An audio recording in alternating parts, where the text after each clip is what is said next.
Hello, my name is Mike Stapleton and I'm here to show you Altium Designer. Alright, we're going to use Altium Designer to learn to make printed circuit boards. To start with, we'll need to start Altium Designer. You'll see the little icon here, Altium Designer. We're just going to double click on it. Altium Designer will start, pop up like this, and when it starts, it's going to start off in the same location that it shut down in. That's by default. So here was a project that was open last time. Now the first thing we want to do when we have a new install of Altium Designer is come up to the top left, click where it says DXP, and then click on the My Account. This is going to bring up the connections to the server. This way we can see where we're connected to. Now when it's first powered up, it will not be connected to a server, and you will not be able to operate Altium Designer because it looks for the license. This section where it says License Management, My Account, Michael Stapleton is now signed in. Don't worry about that on your install. If it doesn't say not signed in or it wants you to sign in, you don't need that. What we need to do is come down here first and click Set Up Private License Server right here.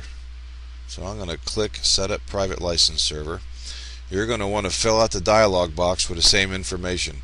Server name will be Altium, altium.ece.ufl.edu. Click the use name. The server port is 22002. Click OK. We should be able to hit our license server at that point. After we hit the license server, we can point to it, and I'll show you how to point to it.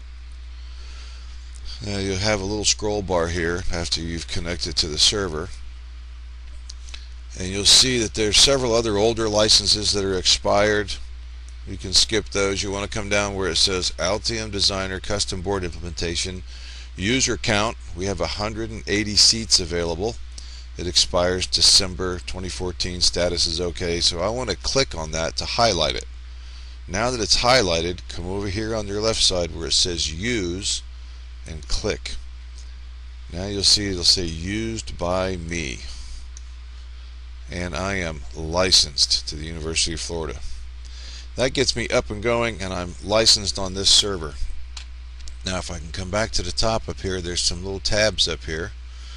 I'm going to right click on my account and close my account. That's just going to close the tab so I don't have to look at it anymore.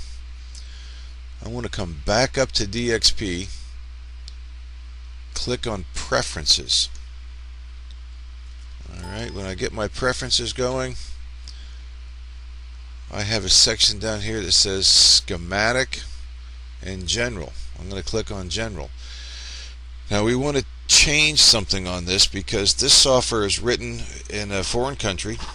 Altium was started in Australia, and they use a different size paper in their printers than we do. So here's the default blank sheet size, and it says A. And you can see it's 9.5 inches by 7.5 inches. That's not going to fit our paper size. I want to come down and click Letter. See where it says Letter here? Click. My default paper size will now be letter. I could hit Apply and OK. Now when I want to print something, it's going to be on letter size paper, which is what we use on our printers. If you didn't do that, it's possible always to come up to your Design, right up here, Design tab, Document Options, and change the paper size. You'll see there's all these different paper sizes. I'm going to leave it on letter, not legal. Okay. Alright, so now we want to start a new project.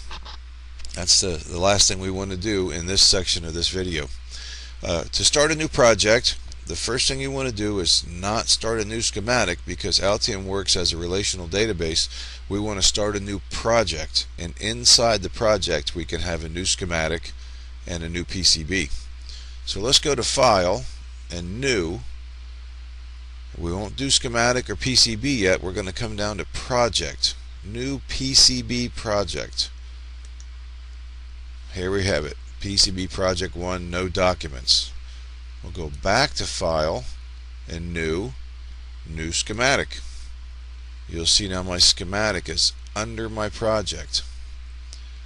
We'll do File, New, PCB, which stands for Printed Circuit Board, New Printed Circuit Board.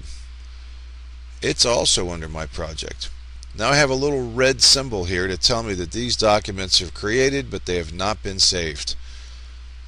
And I want to save this as a name of a project that I know what I'm doing here. I don't want to save it as PCB Project 1 because everybody and their uncle does that, and then nobody can differentiate their project from anybody else's. So make sure you save your project and your schematic and your PCB under a name that you'll recognize and something that will relate to your project. So I'm going to right click on my project, tell it Save Project As. I'm going to go to my C drive. I have a folder called Altium Designs, and I have another folder called OpAmp. I'm just going to copy the name of that folder, and here you'll see I have Computer, New Volume, Altium Designs, OpAmp. I have an old file in there. Here's some history. That's an old file. And I'm going to tell it I want to save my PCB binary files as OpAmp. So I'm saving my PCB as opamp.pcbdoc.